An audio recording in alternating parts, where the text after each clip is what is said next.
공무원은 예나 지금이나 사람들에게 가장 인기 있는 직업입니다. 나라가 망하지 않는 이상 월급이 떼일 일이 없고요. 출퇴근 시간이 확실하기 때문에 이 워라밸을 중요시하는 요즘 현대인들에게 가장 각광받는 직업입니다. 공직에 대한 이런 로망은 과거에도 존재했습니다. 과거 조선시대의 과거라는 시험이 있었죠. 이 공무원 시험이었습니다. 이 과거에서 만약 장원, 그러니까 즉 1등이라도 하는 날에는 온 마을이 잔치가 벌어지고 몇 날 며칠을 그렇게 떠들썩하게 됐다고 합니다. 뭐 요즘도 마찬가지죠. 지금도 지방에 내려가면 뭐 누구네 집 아들, 누구네 집 딸이 공무원 시험 합격했다라고 하면 플랜카드를 걸고 난리가 납니다. 그런데요, 최근 많은 공무원들이 공직에서 떠나고 있다고 합니다. 그 이유는 다름 아니라 이 사기업에 비해서 너무나도 낮은 처우 때문입니다. 여러분들도 아시다시피 최근 몇 년 동안 우리나라 최저임금은 정말로 가파르게 상승을 했습니다. 그리고 또 뭐 물가 상승률은 말할 것도 없죠.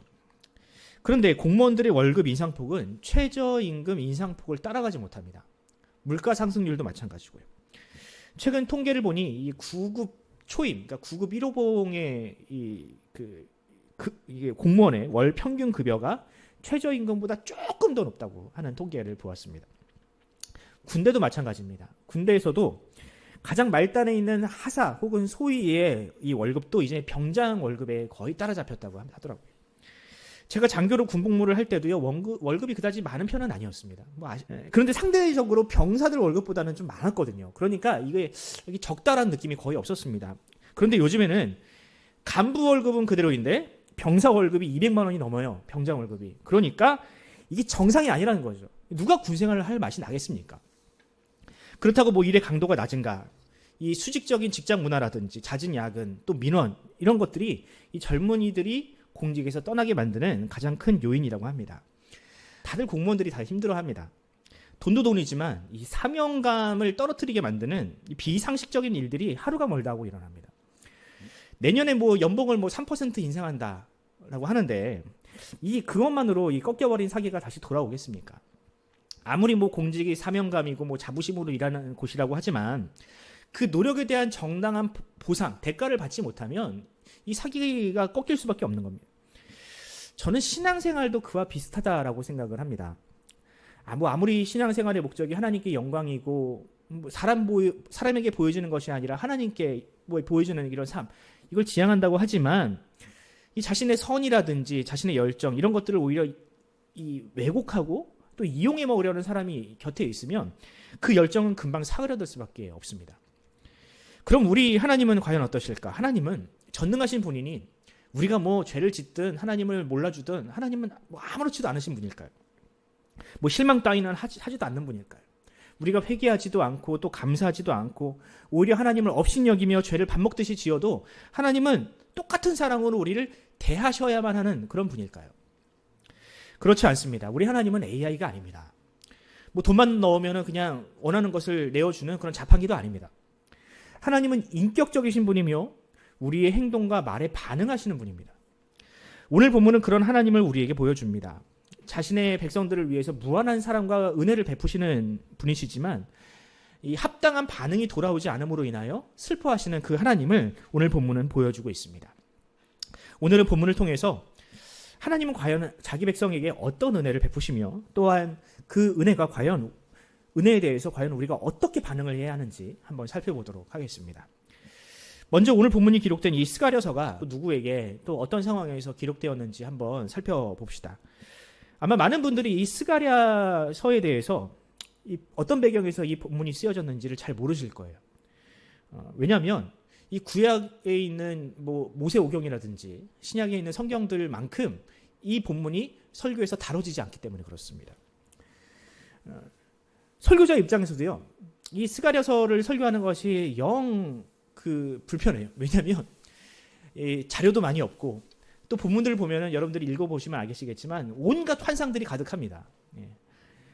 그래서 까다롭습니다. 그래서 기껏해야 메시아에 대한 예언 정도만 다른 본문을 이야기할 때 좀 인용될 뿐이죠. 저 역시 공동체 성경 읽기 스케줄이 없었다면 굳이 제가 이 스가랴서를 설교했을까 생각을 해보게 되더라고요. 어쨌든 이 스가랴서는 그 서론에서 그 집필 시기를 정확하게 명시하고 있습니다.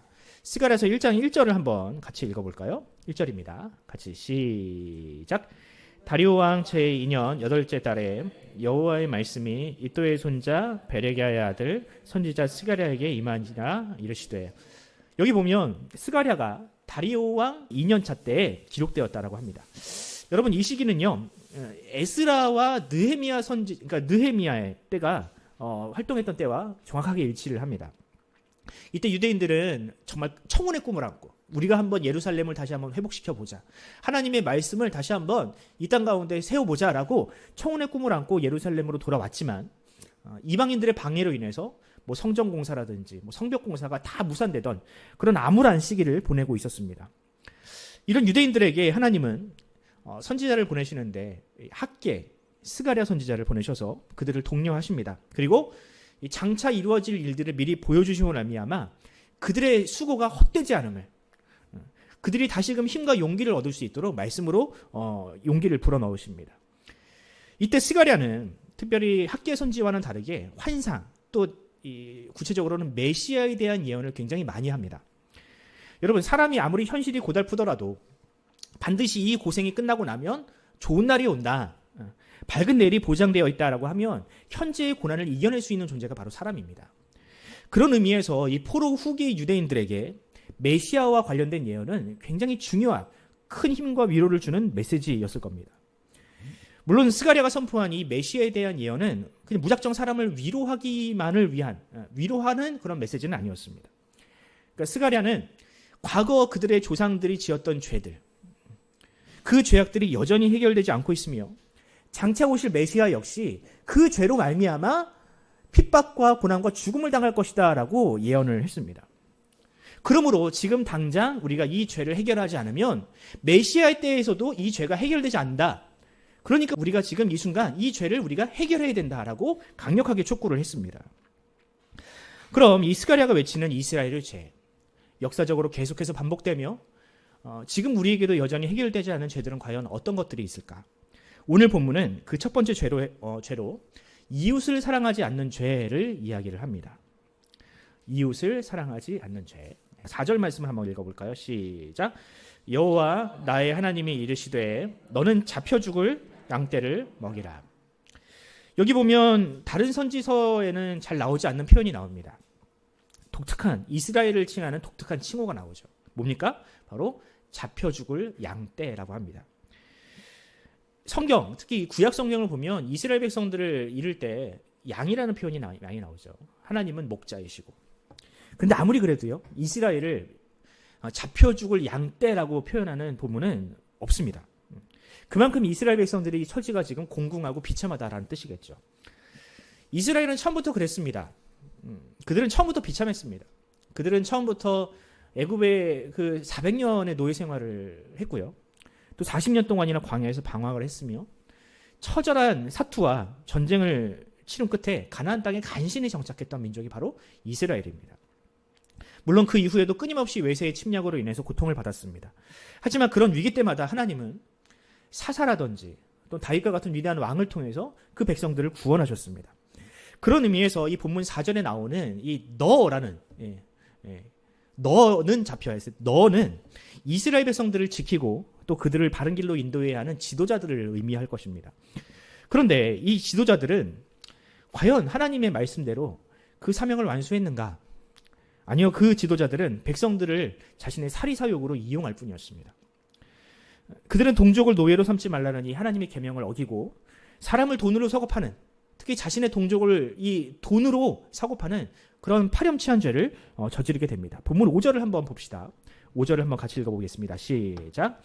사들인 자들은 그들을 잡아도 죄가 없다 하고 판 자들은 말하기를 내가 부요하게 되었은즉 여호와께 찬송하리라 하고 그들의 목자들은 그들을 불쌍히 여기지 아니하는도다. 아멘.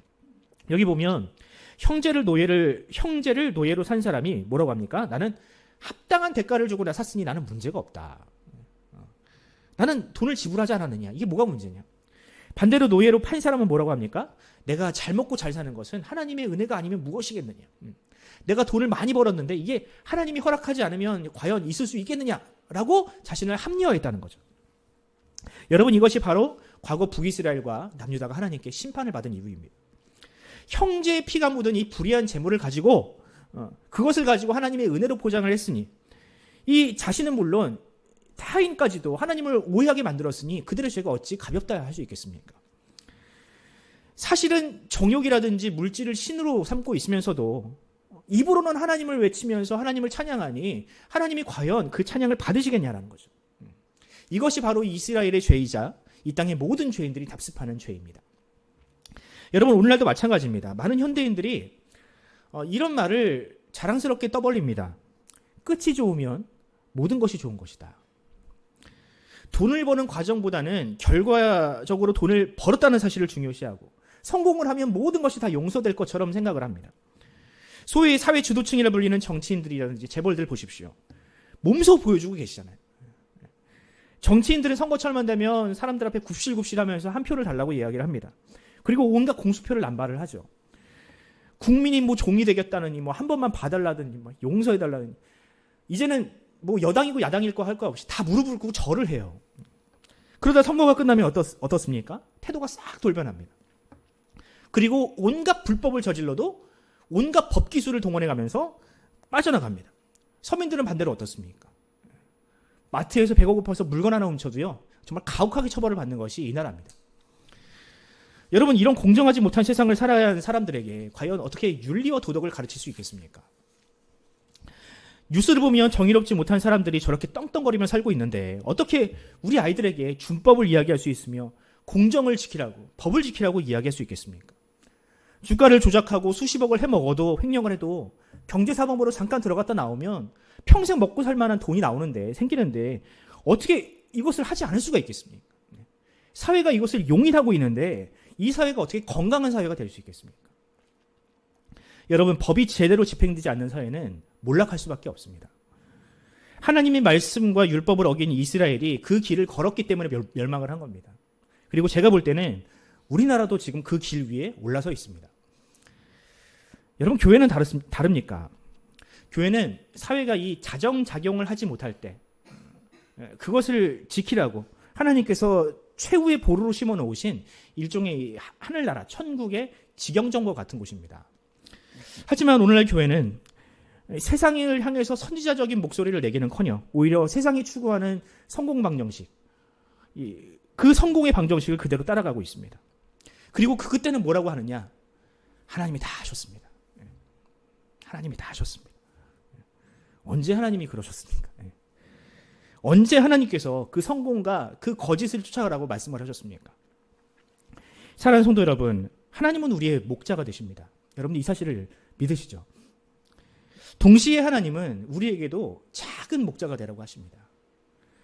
아직 하나님을 알지 못하는 이들, 또 믿음이 있다 하지만 아직 그것이 연약해서 무엇이 하나님의 뜻이며 무엇이 하나님께서 원하시는 길인지를 잘 모르는 사람들, 그 분별하지 못하는 사람들을 바른 길로 인도하라고 바로 우리를 부르셨습니다.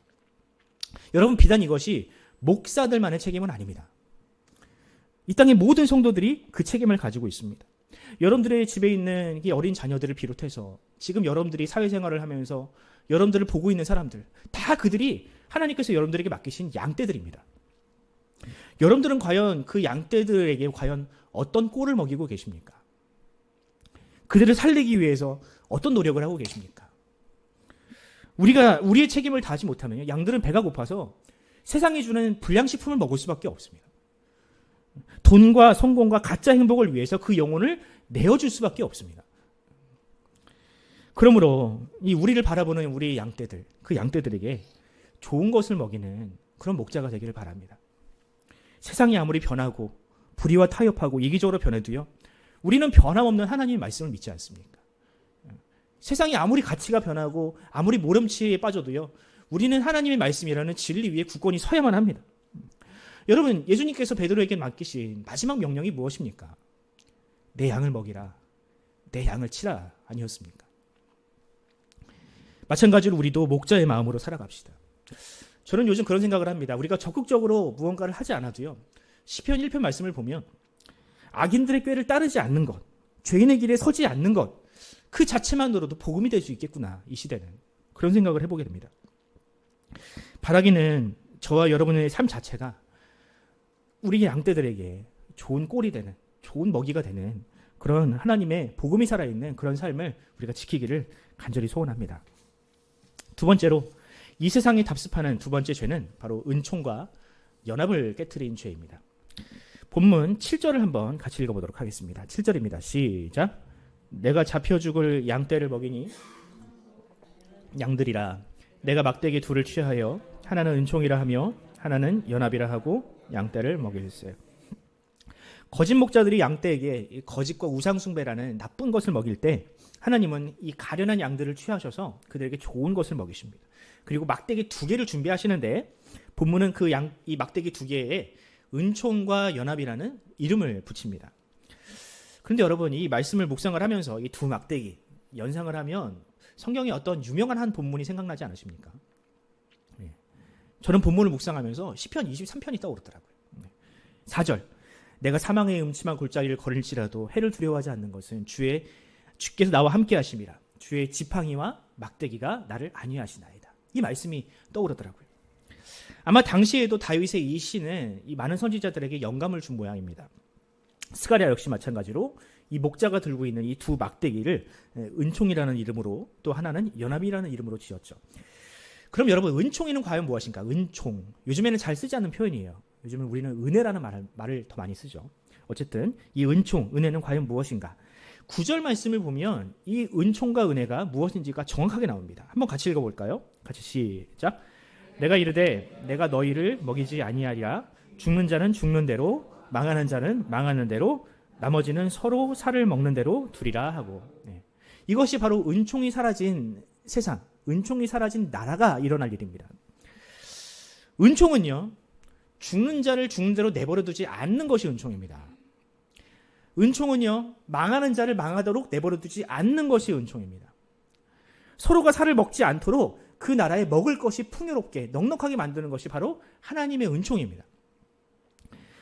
이 은총은 바로 과거 시내산에서 맺으신 하나님과 이스라엘 백성들의 언약의 결과물이었습니다. 그 언약이 복잡한 것이 아닙니다. 하나님은 이스라엘의 목자가 되시고 보호자가 되셔서 그들을 지켜주시고, 하나님의 백성들은 하나님을 섬김으로, 그가 주신 율법을 지킴으로 하나님을 섬기는 것, 이것이 이 언약의 핵심이었습니다. 그런데 이스라엘이 이 언약을 깨트려버린 겁니다. 그럼 여러분, 나머지 이 연합이라는 막대기는 과연 무엇인가? 또 14절을 보면 이 연합이라는 막대기가 과연 무엇인지가 정확하게 나옵니다. 14절을 한번 같이 읽어보시죠. 같이 시작.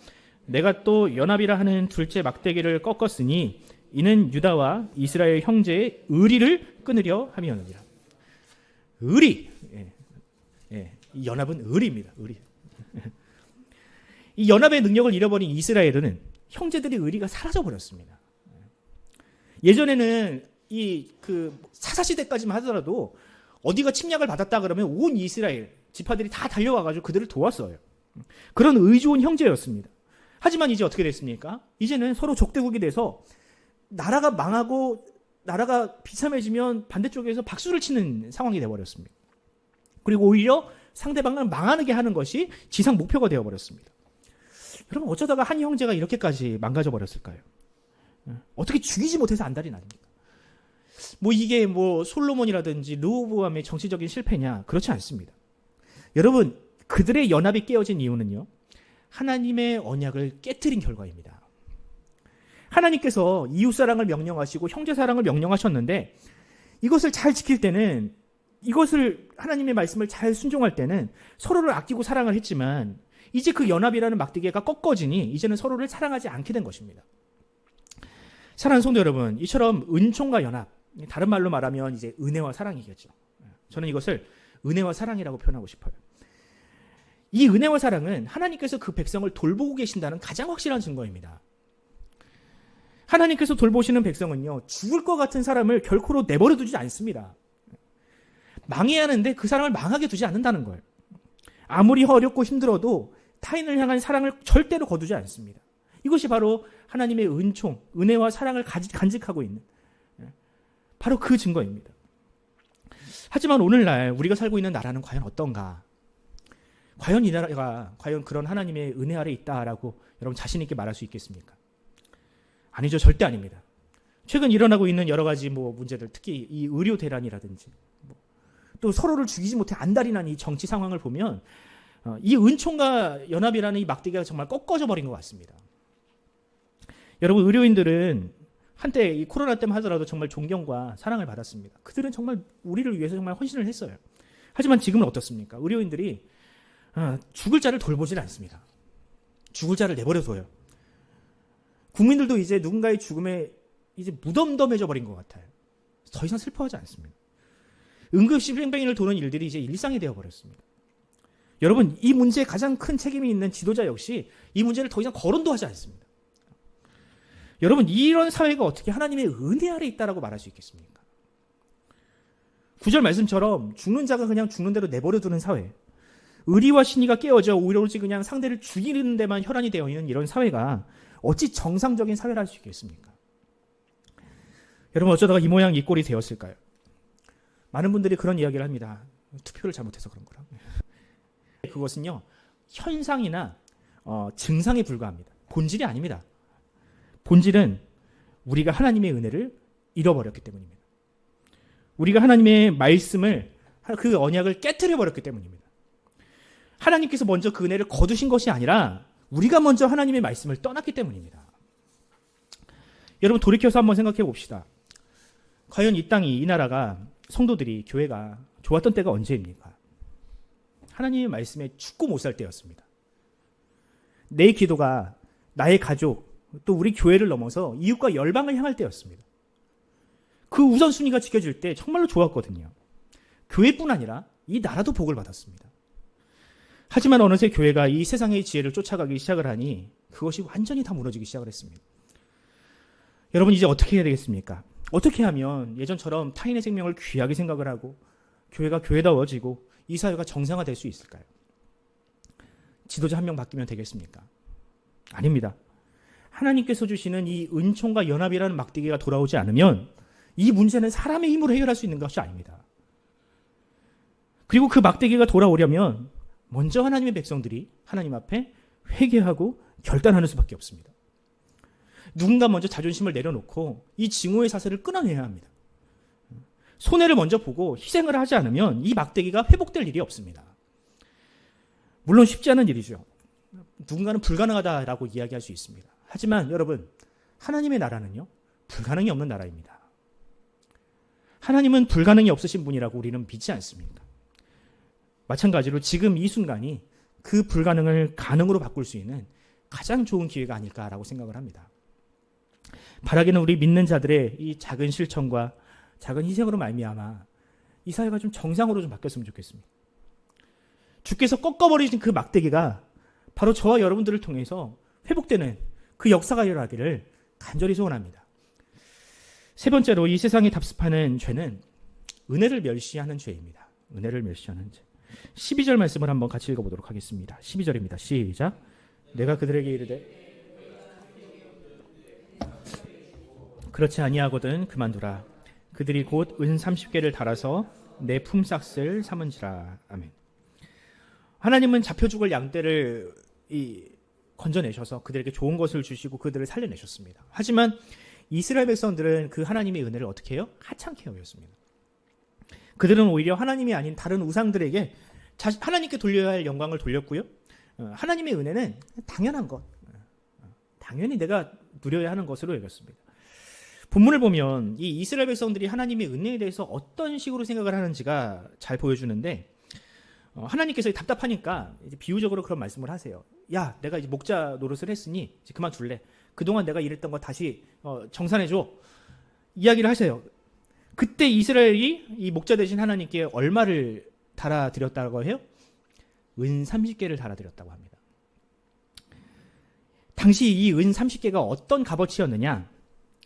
은 30은 노예 한 명의 품삯이자 소 한 마리 값이었다고 합니다. 출애굽기 21장 32절을 보면 이런 말씀이 있습니다. 제가 읽어드립니다. 소가 만일 남종이나 여종을 받으면 소 임자가 은 30세겔을 그의 상전에게 줄 것이요 소는 돌로 쳐서 죽일지니라. 뭐라 그래요? 종이 다쳤어요. 얼마 주면 돼요? 은 30개 주면 되는 거예요. 소는 죽여요. 은 30개로 퉁치는 겁니다. 노예 한 명의 몸값이나 소 한 마리의 몸값이, 소 한 마리의 어떤 값이 은 30이었다는 겁니다. 그런데 하나님께 지금 은 30을 달아드리고 있는 겁니다. 여러분, 이게 무슨 말이냐? 하나님은 그저 우리에게 노예 한 명 정도의 값어치밖에 안 돼요. 그 정도 존재감밖에 안 되는 분이세요. 착각하지 마시라는 겁니다. 여러분, 당시 유대 총독이었던 느헤미야가 유대인들에게 얼마를 받았는지 아십니까? 하루 이게 총독의 어떤 그 생활비죠. 생활비로 은 40을 받았습니다. 하루에. 수천 년 동안 이스라엘을 지키시고 보호하신 하나님께 근데 얼마를 드려요? 총독 한 사람의 그 생활비도 안 되는 은 30을 달아드리는 겁니다. 여러분, 이게 얼마나 만극한 일입니까? 이처럼 그들은 하나님의 은혜와 수고를 무가치하다 여기다 못해 멸시하고 조롱했습니다. 당신이 우리에게 해준 게 뭐가 있냐는 거죠. 당신의 도움은 하나 쓸데가 없었다는 겁니다. 조롱하고 비아냥거렸습니다. 하나님은 이런 모욕적인 취급을 다음과 같이 대응하십니다. 13절을 제가 읽어드립니다. 여호와께서 내게 이르시되 그들이 나를 헤아린 바 그 삭슬 토기장이에게 던지라 하시기로 내가 곧 그 은 30개를 여호와의 전에서 토기장이에게 던지고. 많은 분들이 이것을 이제 그냥 가룟 유다와만 연결시키는데 본문의 맥락은 그겁니다. 너희가 나한테 은 30을 줬다고? 공동번역에서는 이것을 이제 여기 헤아린 바 삭시라고 한 것을 공동번역에서는요 후한값이라고 이야기를 합니다. 후한값. 그러니까 하나님은 아이고 그렇게 많이 주셨어요. 아우 좀 더 안 주셔도 되는데 아주 대단히 많이 주셨네. 아주 감사합니다라고 반응을 하는 겁니다. 그런데 여러분, 제가 이 설교 소도에 말씀드렸죠. 이스라엘의 죄는 이 모든 죄인들에게 계속해서 반복되는 죄라고. 이 스가랴의 비유에서 이 예언처럼 말씀하신 이 일이 예수 그리스도에게로 정확하게 현실이 됩니다. 하나님은 여전히 그 백성들을 포기하지 않으시고 사랑하셔서 그의 아들 독생자를 보내십니다. 그래서 이 예수를 통해서 앞서 말씀드렸던 이 죽은 자도 죽도록 내버려 두지 않으시거든요. 예수님은. 죽은 자도 살려내시고 병든 자도 고쳐내시고 그렇게 헌신적으로 사랑하시는 분이 바로 우리 예수님이셨습니다. 근데 돌아오는 게 뭡니까? 배신과 죽음뿐이었습니다. 가장 사랑하는 제자, 수천 명, 수만 명 중에서 고르고 고른 제자, 그 제자가 예수님을 팔아넘깁니다. 과거 하나님을 대하던 이 이스라엘의 비아냥과 이 조롱이 예수님에게도 그대로 돌아온 겁니다. 그럼 가룟 유다가 이 예수님을 배신하고 제자들에게 받은 값, 여러분들 다 기억하시잖아요. 얼마입니까? 은 30입니다. 자신을 그토록 사랑했던 예수, 자신의 발까지 씻어주셨던 그 스승을 노예 한 명의 몹것으로 팔아넘긴 겁니다. 그런데 여러분, 과거 이스라엘이 지었던 이 죄, 가룟 유다처럼 하나님의 은혜를 엿바꿔 먹었던 이 죄가 과연 우리가 그 죄로부터 자유롭다 말할 수 있겠는가? 하나님은 우리를 언제나 변함없는 사랑으로 대하시고 우리에게 은혜를 주셨는데 한 번도 우리를 배신한 적이 없으신데 과연 우리는 하나님을 어떻게 그 은혜에 합당한 대가를 지불하고 있는가? 물론 여러분, 하나님의 은혜를 돈으로 환산할 수는 없습니다. 하나님도 뭐 돈 받겠다고 그렇게 하시는 것은 아니니까요. 여러분, 그렇다고 우리가 그것을 갚을 수 없다고 우리 안에 감사마저 없어서는 안 될 일 아니겠습니까? 그럼에도 우리는 하나님의 영원한 사랑을 그저 이 세상에서 반짝하고 사라질 만한 잠깐 그냥 눈에 반짝하는 유행 지나면 사라질 법한 그런 것들로 바꾸고 있습니다. 하나님의 사랑으로는 충분하지 않고요. 저는 다른 거 원해요. 저에게 다른 거 주세요라고 우리는 하나님께 대놓고 요구하고 있습니다. 많겠지만 자녀의 예를 한번 들어봅시다. 여러분, 자녀를 위해서 기도하실 때 많은 분들이 좋은 대학, 좋은 직장, 좋은 배우자를 만나게 해달라고 기도하시잖아요. 그런데 여러분들, 그 자녀가 지금 예수 믿고 있습니까? 좋은 직장에 좋은 직장, 좋은 배우자를 만나게 해달라고 기도하기 이전에 우리 자녀가 먼저 하나님을 온전히 믿고 있는지를 우리가 먼저 생각해 보길 바랍니다. 내 자식에게 아직 아무런 신앙도 없는데 그 자녀를 위해서 그런 성공이라든지 부귀영화를 위해서 기도하는 거, 그거 오히려 독이 됩니다. 하나님께서 그걸 기뻐하시겠습니까? 하나님은 자기 자신을 주실 준비가 되었는데 나를 준다고 생각하고 준비하고 계시는데 하나님 말고요. 하나님은 그저 우리에게 노예 한 사람밖에 안 돼요. 우리에게 다른 거 주세요라고 기도하고 있지는 않습니까? 그러므로 우리는 늘 깨어서 기도해야 합니다. 우리 자신도 모르게 솟구쳐 올라오는 우리의 정욕과 우리의 욕심과 우리의 자랑을 늘 경계해야 합니다. 우리가 하나님의 은혜를 잃어버리고 감사하는 일을 멈추면 우리 안에 또 다른 이 욕망이 솟구쳐 올라서 하나님이 아닌 그것이 우리의 머리 꼭대기 위로 올라오는 것은 정말 순식간에 일어나는 일입니다. 우리가 그 은혜로부터 떨어지지 않으려면, 멀어지지 않으려면 날마다 말씀과 기도의 자리를 벗어나지 않는 것밖에 없습니다. 저도 이거 말고 다른 게 있나 여러 가지 머리를 굴려봤는데 성경에 그거 말고는 다른 걸 이야기하지 않더라고요. 좀 더 획기적이고 좀 더 확실한 방법이 있었으면 좋겠는데 그거 말고는 없더라고요. 여러분, 그 말씀과 기도의 자리, 미련해 보이지만 그것만이 나를 지키는 일이며 그것만이 하나님의 은혜로부터 우리를 벗어나지 않게 만드는 가장 중요한, 가장 영향력 있는 그런 수단임을 여러분들 잊지 마시기 바랍니다. 바라기는 그 은혜의 자리, 말씀과 기도의 자리를 떠나지 않는, 그래서 그 기도의 말씀의 자리가 여러분들의 자녀에게도 계승되는 그런 은혜가 임하기를 간절히 소원합니다. 말씀 읽겠습니다.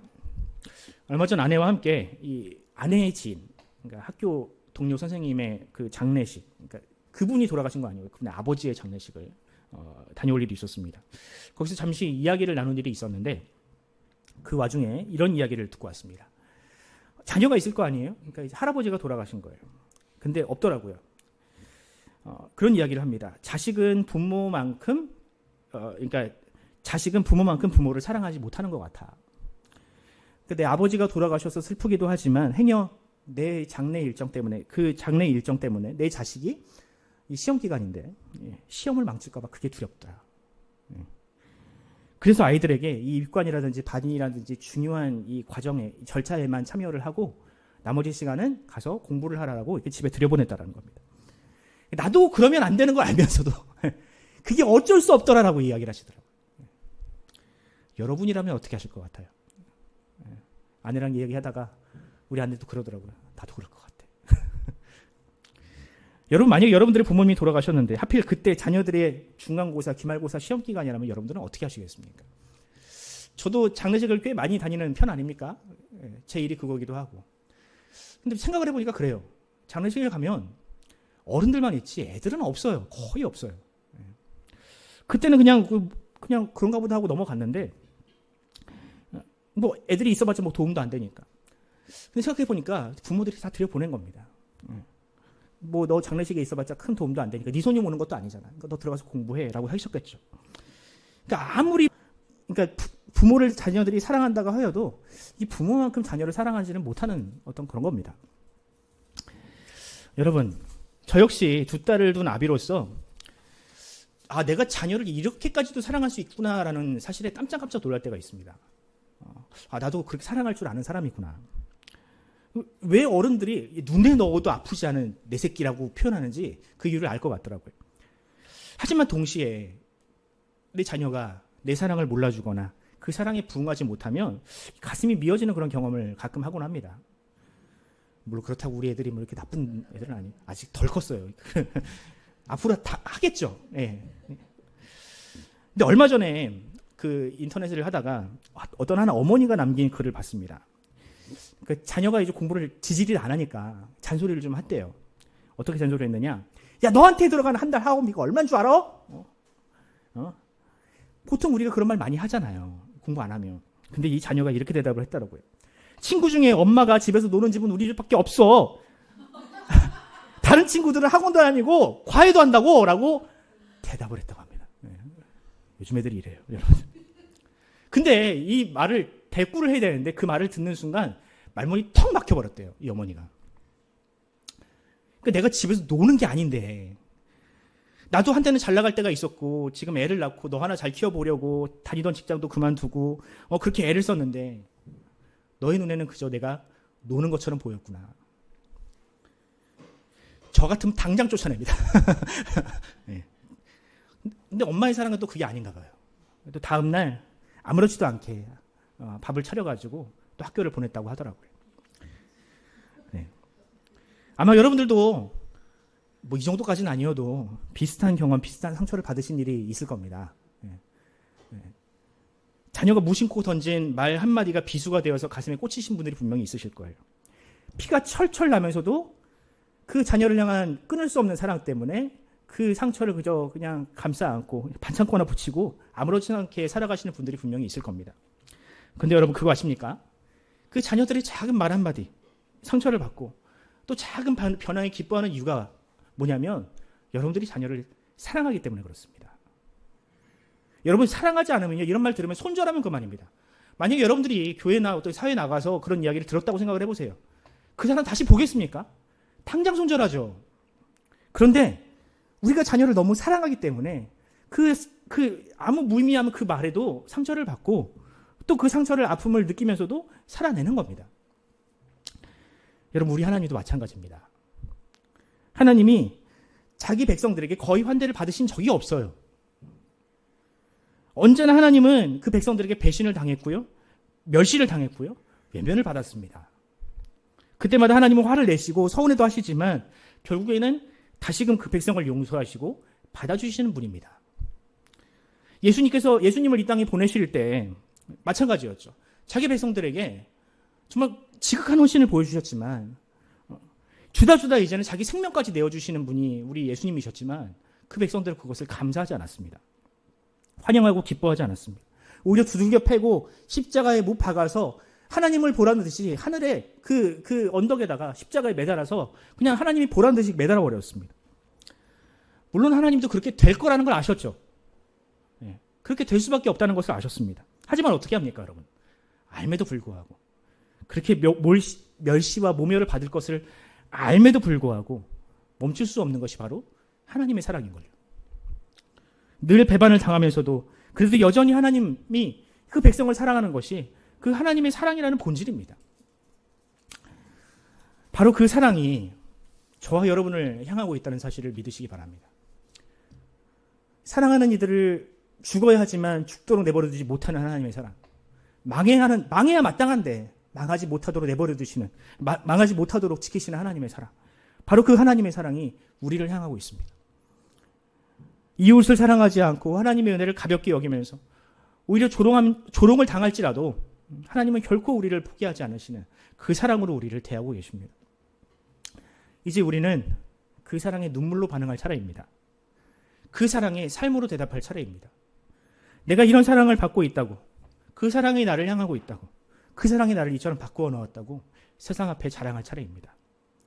우리 하나님에게는 바로 그런 믿음, 그런 신앙 고백이야말로 가장 좋은 선물입니다. 하나님께. 아까 말씀드렸잖아요. 하나님께는 돈도 필요 없고 아무것도 필요 없다고. 그 자식이 그냥 고맙습니다 말 한마디 하는 것이 우리에게 위로가 되는 것처럼 하나님께도 우리의 신앙 고백, 우리 믿음이 하나님에게 가장 좋은 선물입니다. 우리 하나님이 최고예요. 다른 어떤 것보다 하나님이 최고예요 라고 고백하는 것이 하나님께는 가장 큰 선물입니다. 사랑과 감사와 용서가 메마른 이 시대에 우리가 그렇게 하나님의 사랑을 자랑하고 그 하나님의 사랑에 반응하는 저와 여러분이 되기를